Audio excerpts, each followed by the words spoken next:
So second lecture हम लोग पढ़ने वाले हैं क्या, GOC2 मतलब GOC1 का पहला पार्ट आप लोगों को मैंने क्या पढ़ाया, basics about homolytic bond cleavage, heterolytic bond cleavage और रिएक्शन इंटरमीडिएट के बारे में। अब जो अभी हम लोग शुरू करने वाले उसमें सॉल्वेंट, उसके क्लासिफिकेशन करेंगे। सॉल्वेंट क्या होता है, कितने टाइप का होता है, एंड देन उसके बाद रिएजेंट क्या है, कितने टाइप का होता है। चलिए सबसे पहले मैं आप लोगों को बता दूं, ये सॉल्वेंट सबने पढ़ा होगा, सॉल्यूशन देखे हो ना, सॉल्यूशन कैसे बनता है, solution is form by solute plus solvent, और हमें यही सॉल्वेंट पढ़ना है। तो अगर हम सॉल्वेंट का फॉर्मूला लिखें तो सॉल्वेंट बराबर क्या हो जाएगा, equal to solution minus solute, यही ना। मतलब कि पूरे सॉल्यूशन का जो मेन कंपोनेंट है वो क्या है, सॉल्वेंट है। हमने ये भी जानते हैं कि कोई सॉल्यूशन जब बनता है तो सॉल्वेंट एक्सेस में होता है कि सॉल्यूट, ऑलवेज सॉल्वेंट है ना। तो सॉल्वेंट क्या है, सॉल्यूशन का वह पार्ट जो एक्सेस में होता है और सॉल्यूट को डिजोल्व करता है, वही क्या कहलाएगा, सॉल्वेंट। तो solvent is nothing, it is the excess part of solution that dissolve solvent to form solution, है ना। सो किसी भी सॉल्यूशन का वो एक्सेस पार्ट होता है, it is nothing but excess part of solution which dissolve, क्या डिजोल्व करता है, डिजोल्व सॉल्यूट। यहां पे सॉल्यूट डिजोल्व करेगा, सॉल्यूट टू फॉर्म सॉल्यूशन, बस इतनी सी बात है, यही सॉल्वेंट होता है। तो सॉल्वेंट का जो प्राइमरी वर्क है वो क्या है, सॉल्यूट को डिजोल्व करके सॉल्यूशन बनाने का काम सॉल्वेंट का होता है। तो हम किसी भी सॉल्यूशन की जब बात करेंगे तो सॉल्यूशन है तो उसका मतलब पक्का पक्का उसमें क्या है, सॉल्वेंट। सॉल्वेंट नहीं होगा तो सॉल्यूशन बन ही नहीं सकता है ना। तो अब हमें पढ़ना कितने टाइप के,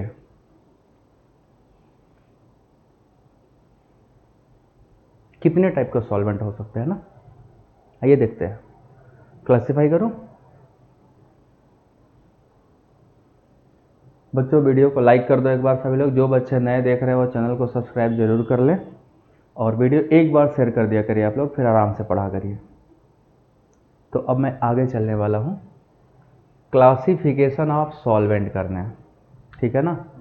जैसे अगर तुमसे ये भी पूछ लूँ मैं कि फंक्शन ऑफ सॉल्वेंट क्या होगा, फिर क्लासिफिकेशन करा। जैसे मान लो कोई हम रिएक्शन पढ़ रहे हैं तो भैया सॉल्वेंट का कुछ तो काम होगा ना, तो what is the function of solvent.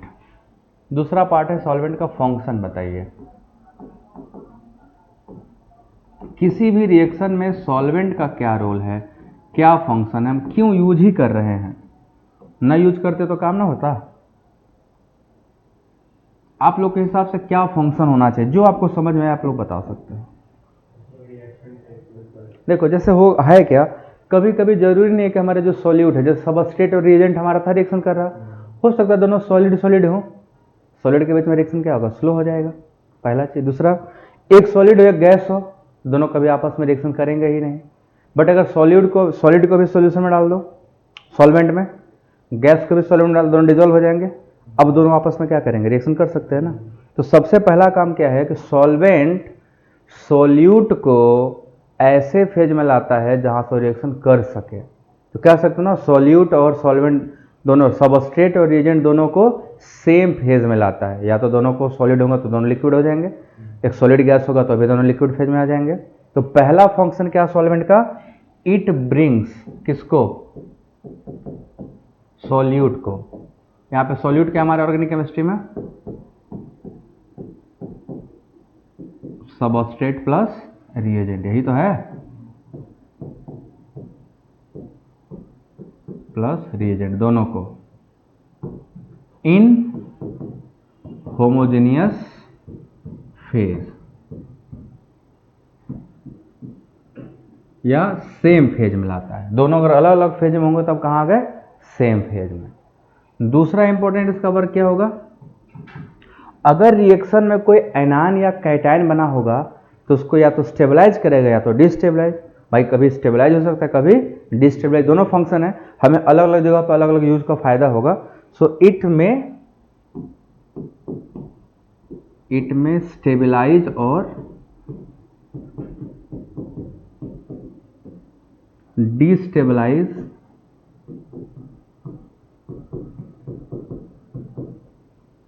Stabilises ions in solution.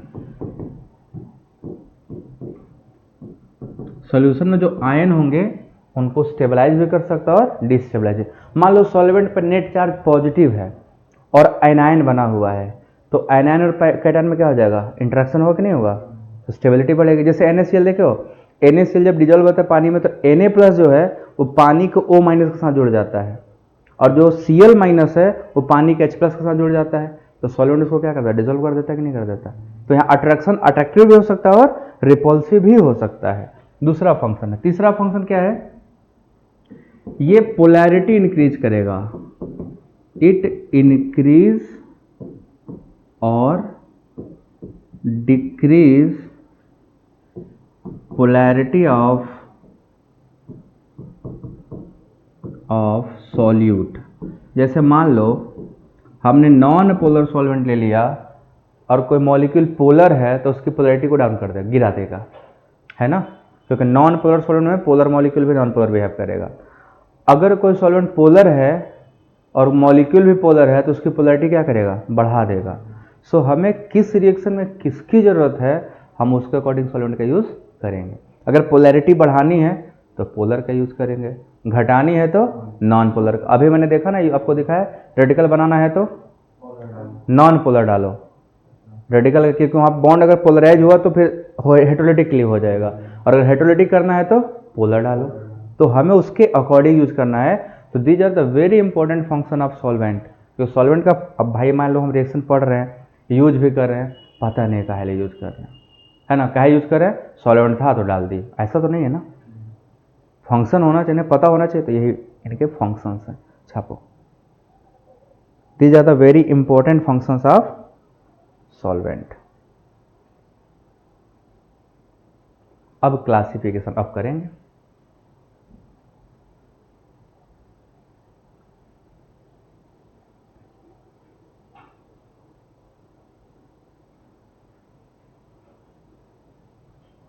चला जाए, लिखो क्लासिफिकेशन ऑफ सॉल्वेंट।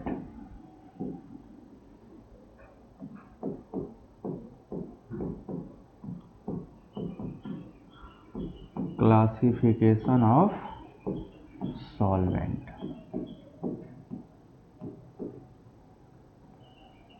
कितने टाइप का सॉल्वेंट जानते हो? सॉल्वेंट दो टाइप का होता है, एक होता है पोलर सॉल्वेंट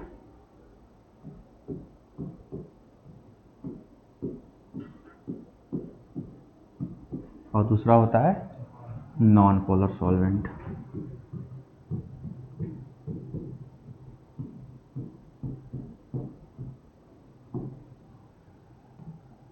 अब इन दोनों के बारे में पहले पोलर सॉल्वेंट कैसे पहचानेंगे और नॉन पोलर। सबसे पहले देखो, ऐसा सॉल्वेंट जिसमें क्या हो, इलेक्ट्रोनेगेटिविटी का डिफरेंस हो, ठीक है, दो एटमों के बीच में क्या होगा, En का डिफरेंस होगा। दूसरा, mu does not equal to 0, mu क्या है, डाइपोल मोमेंट, तभी पोलर होगा। यहाँ क्या होगा, En डिफरेंस 0 होगा, मतलब कि इलेक्ट्रोनेगेटिविटी का कोई डिफरेंस नहीं होगा, डिफरेंस 0। और म्यू क्या होगा, dipole moment should also be 0। तो अगर कोई नॉन पोलर सॉल्वेंट है तो उसमें डाइपोल मोमेंट क्या होगा, 0 होगा। जैसे बेंजीन का भी बताया ना, 0 होता है, CCl4 का 0 होता है, टॉलुइन का 0 हो जाएगा, या बहुत कम होगा जो नेग्लिजिबल के बराबर होगा। सो इनके एग्जाम्पल तो हम लोग पहले लिख चुके थे, लिख ही लेते हैं। इनमें एग्जाम्पल में क्या क्या था, C6H6 बेंजीन हो गया, कार्बन टेट्राक्लोराइड हो गया, और कार्बन डाई सल्फाइड हो गया, N हेक्सेन हो गया, टॉलुइन हो गया, जाइलीन हो गए। जाइलीन क्या होते हैं, बेंजीन पे 2 मेथाइल लगा होता है, ठीक, अगर आर्थो पे मेथिल लगा दोनों तो आर्थोजाइलिन, मेटा पे होगा तो मेटाजाइलिन, पैरा पे होगा तो पैराजाइलिन। तो these are the class of non polar solvent. भाई हमें रिएक्शन के अकॉर्डिंग पता चलेगा ना हमें किसकी जरूरत है, जिसकी जरूरत होगी हम उसको चिपका देंगे यहाँ। तो नॉन पोलर सॉल्वेंट वो है और ये क्या होगा, पोलर सॉल्वेंट। अब जो पोलर सॉल्वेंट है ये दो टाइप के हैं। कौन कौन सा टाइप है? एक है polar protic solvent. First one is polar protic solvent और दूसरा क्या है, पोलर एप्रोटिक। दोनों बहुत ही ज़्यादा इंपॉर्टेंट हैं, एक पोलर प्रोटिक और दूसरा पोलर एप्रोटिक। प्रोटिक का मतलब प्रोटॉन डोनर से होता है, ठीक है ना। अगर हम बोल रहे हैं पोलर प्रोटिक है, इसका मतलब क्या हुआ, वो H+ आयन देगा। जो H+ आयन देगा वो पोलर प्रोटिक और जो नहीं देगा वो पोलर एप्रोटिक। तो first one is polar protic, means क्या हो गया, it give H+ ion, it give H+ ion. और ये कौन से होते हैं, जिनके पास OH या NH फंक्शनल ग्रुप होगा, दोज हैविंग OH या NH ग्रुप, वही H+ दे सकते हैं क्योंकि पोलर बॉन्ड वही होता है। इनमें क्या हो जाएगा, दे डू नॉट गिव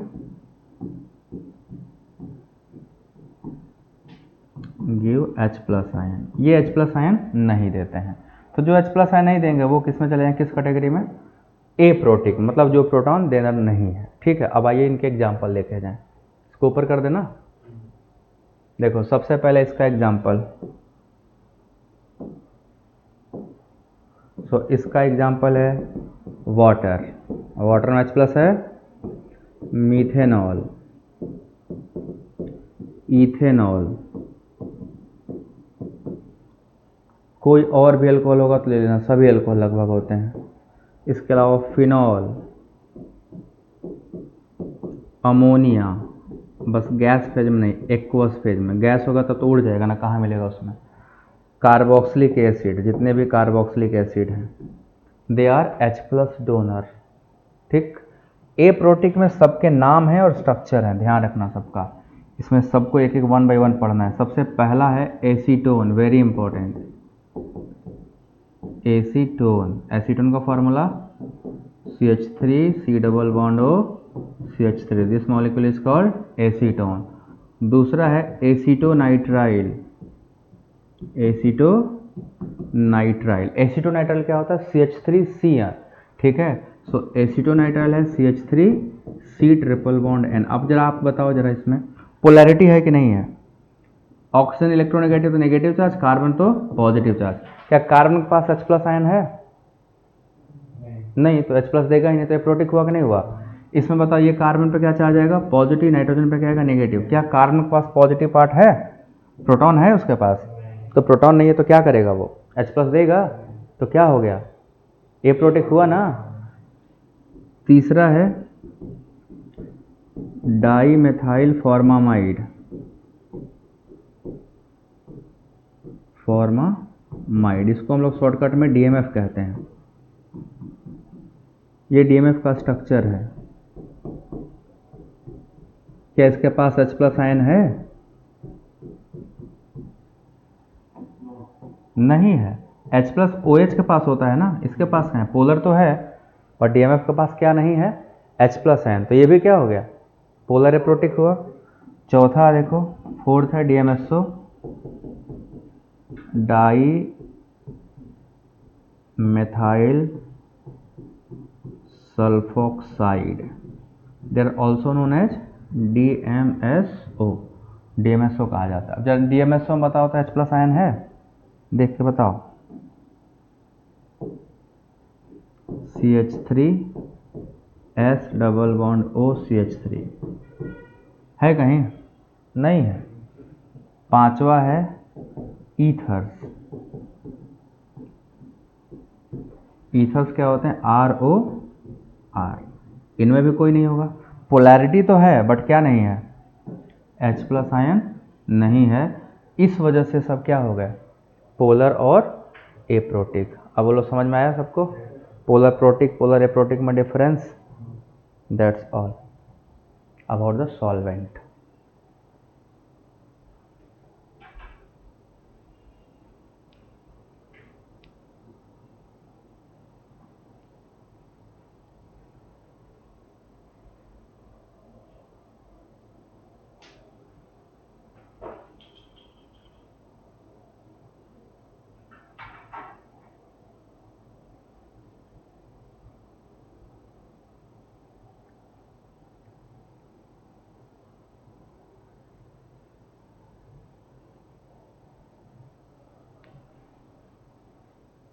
तो ये था पूरा सॉल्वेंट के बारे में क्लासिफिकेशन। तो हम लोगों ने भी सभी सॉल्वेंट के बारे में जानेंगे। अब हम लोग पढ़ेंगे रिएजेंट के बारे में।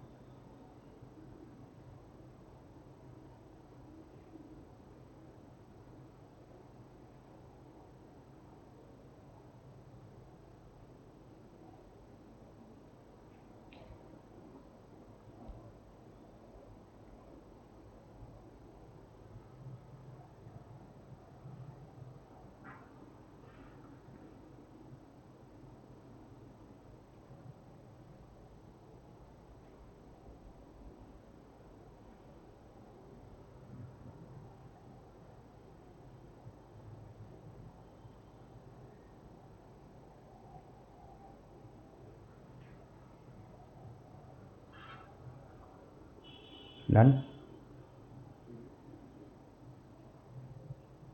सबके एग्जाम्पल याद रखना आप लोग, भूलना नहीं है, भूल गए तो फिर मैटर खराब हो जाएगा सब।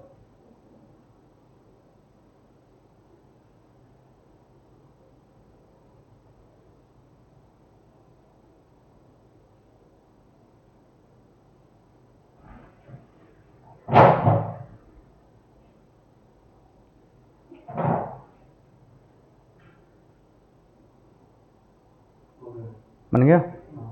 चलो अब हैंडल लो अटैकिंग एजेंट्स।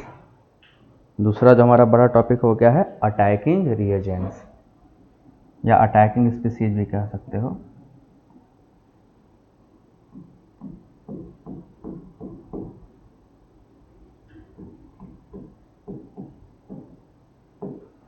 अटैकिंग एजेंट्स,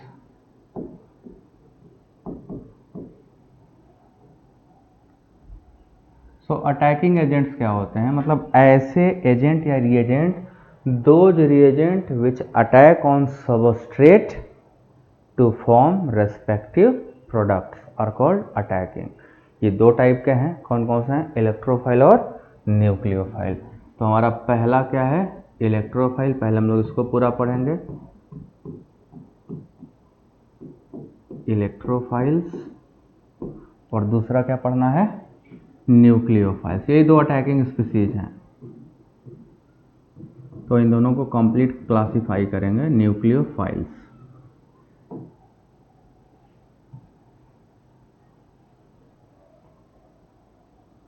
पहला हम लोग क्या पढ़ना है, इलेक्ट्रोफाइल का क्या डेफिनेशन हुआ, इलेक्ट्रोफाइल किसे बोलेंगे, ये इलेक्ट्रॉन डेफिशिएंट होते हैं, ठीक है ना, these are electron deficient species.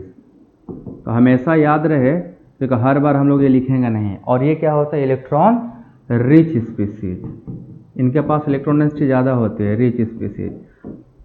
अब अगर हमने ये लिखा हुआ है कि इलेक्ट्रॉन फाइल है, तो इलेक्ट्रोफाइल मतलब क्या हुआ, इलेक्ट्रॉन लविंग स्पीसीज। तो इलेक्ट्रॉन को लव कौन करेगा, जिसको इलेक्ट्रॉन की जरूरत होगी, जिसके पास इलेक्ट्रॉन खुद होगा, जरूरत होगी, तो इसको हम लोग इलेक्ट्रॉन लविंग स्पीसीज बोलते हैं। और इसको क्या बोलते हैं, न्यूक्लियस लविंग।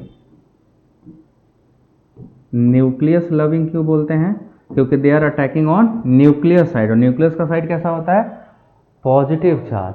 तो ये हमेशा वहां अटैक करेंगे जहां पे क्या हो, पॉजिटिव पार्ट होगा, मतलब इलेक्ट्रॉन की कमी होगी। और ये हमेशा वहां अटैक करेगा जहां पे इलेक्ट्रॉन ज़्यादा होगा, ठीक है ना। सो हम लोग पहला हेडिंग लेंगे इलेक्ट्रोफाइल्स।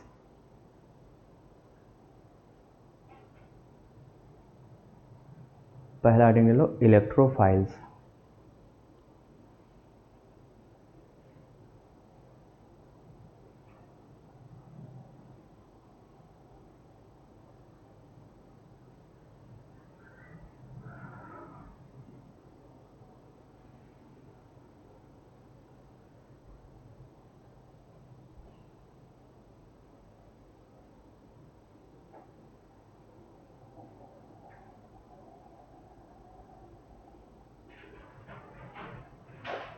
चला जा, शुरू करा जाए 1 बाय 1। पहला हेडिंग हम लोग पढ़ेंगे इलेक्ट्रोफाइल्स का।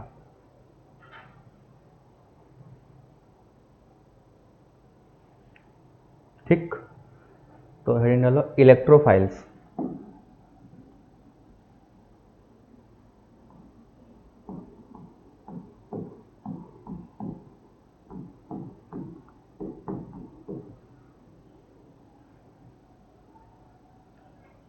चलो जरा बताओ कोई इलेक्ट्रोफाइल के बारे में क्या जानते हो। तो इलेक्ट्रोफाइल क्या होता है? These are electron deficient species जो कहाँ पर अटैक करेंगे? सबस्ट्रेट के किस साइड पर? जहाँ इलेक्ट्रॉन डेंसिटी ज़्यादा होगा, कम होगा? पक्की बात? जहाँ इलेक्ट्रॉन ज़्यादा होगा। तो लिखो इलेक्ट्रोफाइल में, लिखो these are electron deficient species, these are electron deficient species which attack on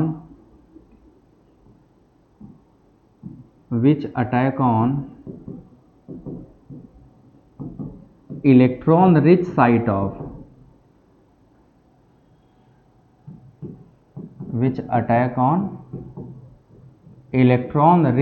of substrate, site ना जगह, electron rich site of substrate. तो पूरे सबस्ट्रेट में जिस जगह पे इलेक्ट्रॉन डेंसिटी क्या होगी? मैक्सिमम होगी, ये वहीं पर अटैक करना पसंद करेंगे। अब आइए इनका क्लासिफिकेशन करते हैं, कितने टाइप के हैं। तो हेडिंग डालो क्लासिफिकेशन ऑफ इलेक्ट्रोफाइल्स।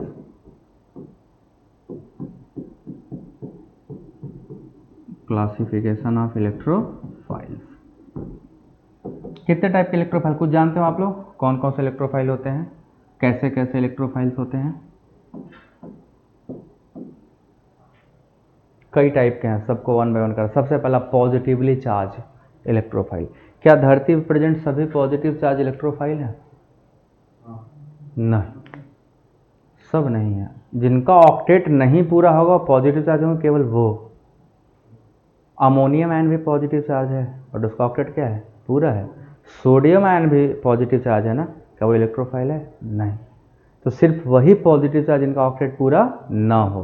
तो पहला 1 बाय 1 2 3 करके लिखेंगे। फर्स्ट हेडिंग डाल लो ए, पॉजिटिवली चार्ज इलेक्ट्रोफाइल।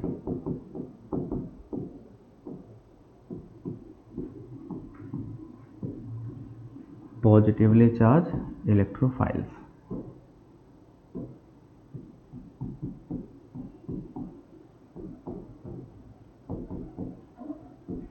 सिर्फ फर्स्ट वन जिसको हम लोग पहले पढ़ने जा रहे हैं, ठीक है।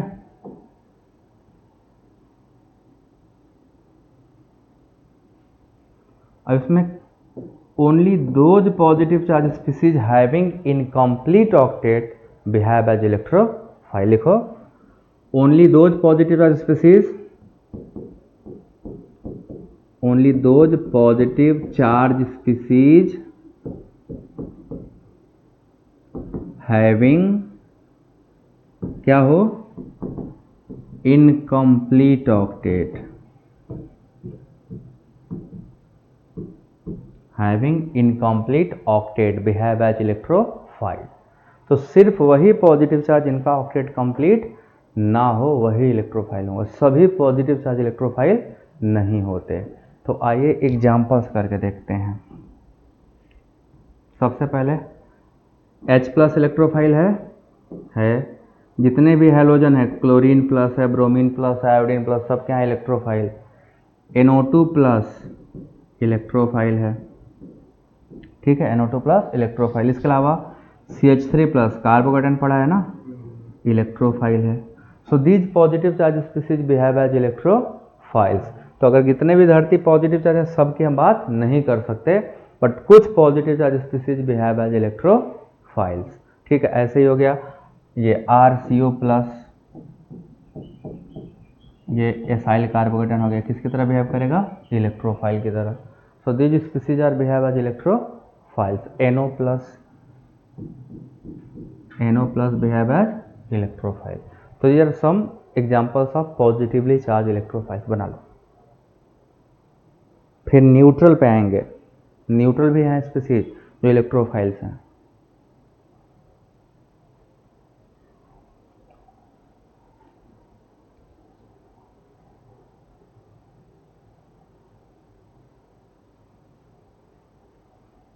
बी हो जाएगा हमारा न्यूट्रल इलेक्ट्रोफाइल्स।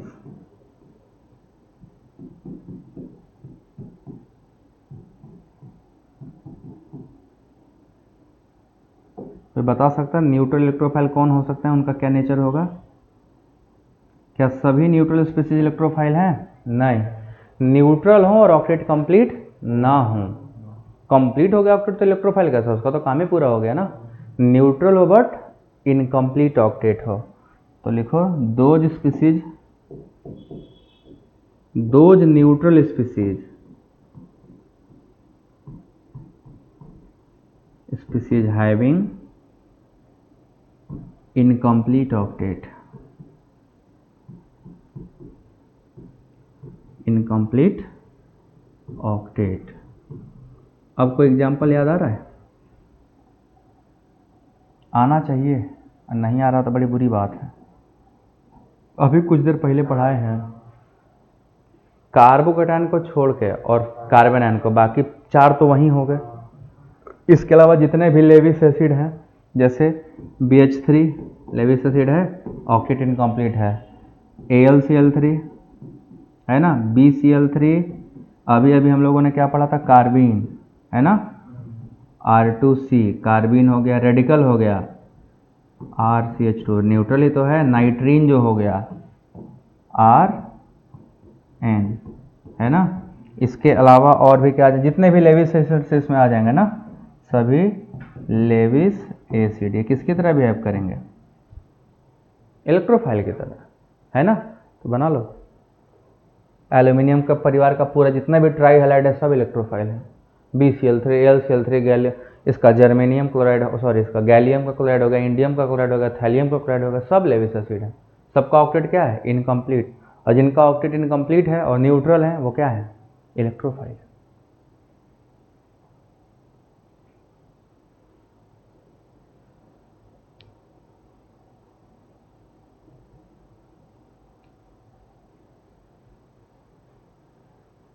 बन गया? ये दूसरा था। तीसरा ये शुरू करा जाए, पाई बॉन्डेड इलेक्ट्रोफाइल्स। सी हो जाएगा पाई bonded electrophiles.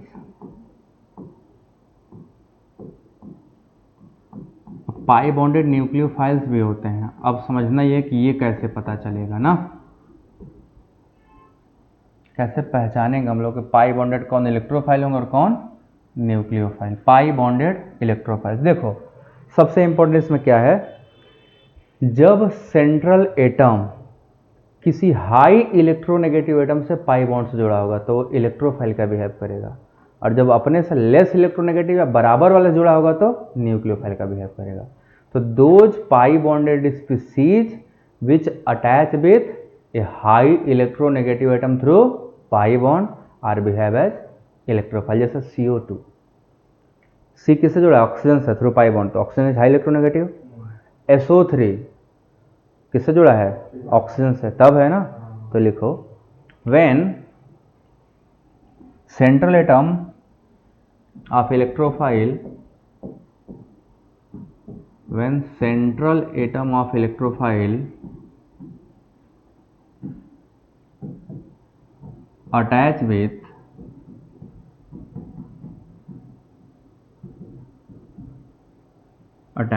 high electronegative atom, attached with high electronegative atom through pi bond,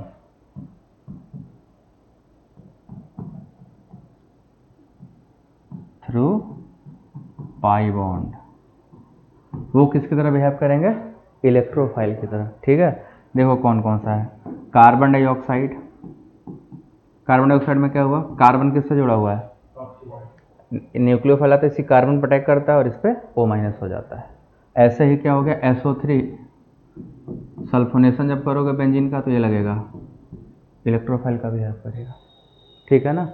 तो these are the very important example, छाप लो। These are behave as electrophiles. Cyanide भी CN है ना, C ट्रिपल बॉन्ड N, अगर यहाँ कोई R जुड़ा होगा तो कार्बन क्या बिहेव करेगा?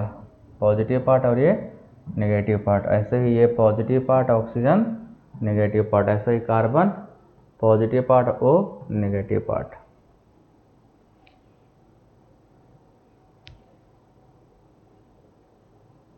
बना लो, बन गया?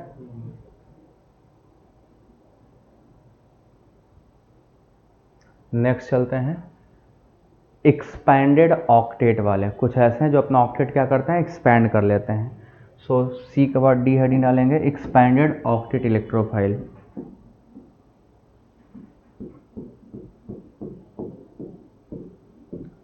Expanded octet electrophile.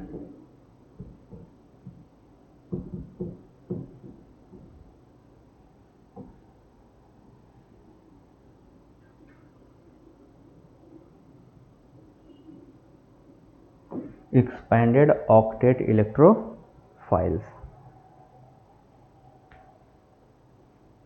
जैसे ऐसे होता, कई सारे ऐसे स्पीसीज हैं, ठीक है, जो अपना ऑक्टेट एक्सपेंड कर लेते हैं क्योंकि उनके पास वैकेंट डी ऑर्बिटल होता है। जैसे FeCl3 FeCl6 बना सकता है, PCl5 PCl6 में चला जाता है, एक Cl- को लेके, है ना, PCl3 PCl5 में चला जाता है क्योंकि उनके पास क्या है? Vacant D orbital. So those compounds having vacant D orbital they expand there octet. जैसे PCl5 का क्या है? 10 इलेक्ट्रॉन हो गया ना बैलेंस सेल में, ऑक्टेट के तो 8 ही चाहिए ना, एक्सपेंड किया कि नहीं किया? सो लिखो, those species having vacant D orbital, those species having vacant d orbital having vacant d orbital can expand their octet and behave as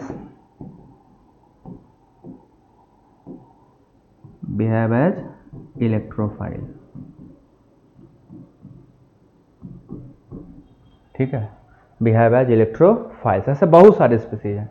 example देखो, मैं एग्जाम्पल करा के दिखा दूँ। जैसे PCl5 है, ठीक है, अगर इसमें Cl- डाल दोगे तो किस में कन्वर्ट हो जाएगा? PCl6- में। ऑक्टेट एक्सपेंड करेगा कि नहीं कर गया? 5 से 6 में चला गया। ऐसे ही हमारा है SbCl5, अगर इसको HF से रिएक्शन करा दोगे तो ये बन जाएगा SbF6- बन जाएगा। ऑक्टेट एक्सपेंड कर रहा है। ऐसे बहुत सारे एग्जाम्पल है। FeCl3 हो जाएगा आपका, है ना, FeCl3 हो गया, Sb हो गया, P हो गया। इसके अलावा आपका कोबाल्ट हो जाएगा, सो कोबाल्ट क्लोराइड। ये सब क्या करते हैं? अपने ऑक्टेट को एक्सपेंड कर सकते हैं इजीली। और जो अपने ऑक्टेट एक्सपेंड कर सकते हैं वो न्यूक्लियोफाइल ले रहे हैं ना, तो किसकी तरह बिहेव कर रहे हैं? न्यूक्लियोफाइल, इलेक्ट्रोफाइल की तरह, बाय एक्सपैंडिंग देयर ऑक्टेट। और ऑक्टेट क्यों एक्सपेंड कर पा रहे हैं? Because they have vacant D orbital. जिनके पास वैकेंट डी ऑर्बिटल नहीं है वो चाह के भी इलेक्ट्रोफाइल का बिहेवियर नहीं शो कर पाएंगे। So these compounds behave as electrophile. PCl3 भी इलेक्ट्रोफाइल की तरह बिहेव करेगा।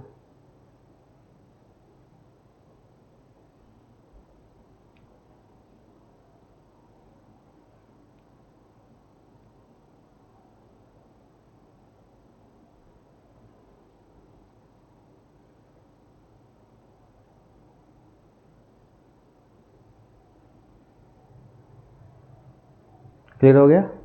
एक और है, पांचवा आखिरी टाइप, नेक्स्ट चले, ए बी सी डी हो गया ना, ई ये वाला है लो लाइंग, मैं लिख दे रहा हूँ, low lying vacant sigma star anti bonding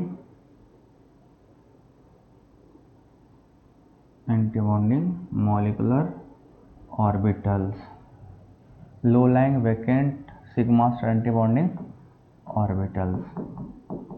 low lying मतलब लो एनर्जी वाले, ठीक है। ऐसे स्पीसीज जिनके पास क्या हो, लोअर एनर्जी का vacant sigma star anti bonding orbital हो, इसमें हैलोजन आते हैं, क्लोरीन ब्रोमीन आयोडीन, ठीक है। तो लिखो those species having low energy, those species having low energy vacant sigma star anti bonding molecular orbital behave as electrophile,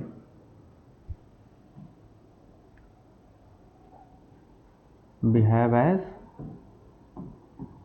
electrophiles, ठीक है। इनका एग्जाम्पल है आपका क्लोरीन ब्रोमीन और आयोडीन। इनके पास क्या खाली होता है, sigma star anti bonding molecular orbital. जब आप लोगों को जियोसिस वो शुरू किए थे बेसिक ऑर्गेनिक केमिस्ट्री, तो याद है कलर पढ़ाए थे कि हैलोजनों का कलर जो आता है pi star to sigma star transition से, तो सिग्मा स्टार खाली था ना, उसी में जाके न्यूक्लियोफाइल अटैक कर देता है। तो जब तुम कराते हो ब्रोमिनेशन ऑफ बेंजीन, तो ब्रोमीन ही तो डालते हैं, तो बेंजीन न्यूक्लियोफाइल है, तो ब्रोमीन क्या बिहेव करता है, इलेक्ट्रोफाइल, क्योंकि इनके पास क्या खाली होता है, sigma star anti bonding molecular orbital, that is why they behave as electrophiles. समझ में आया?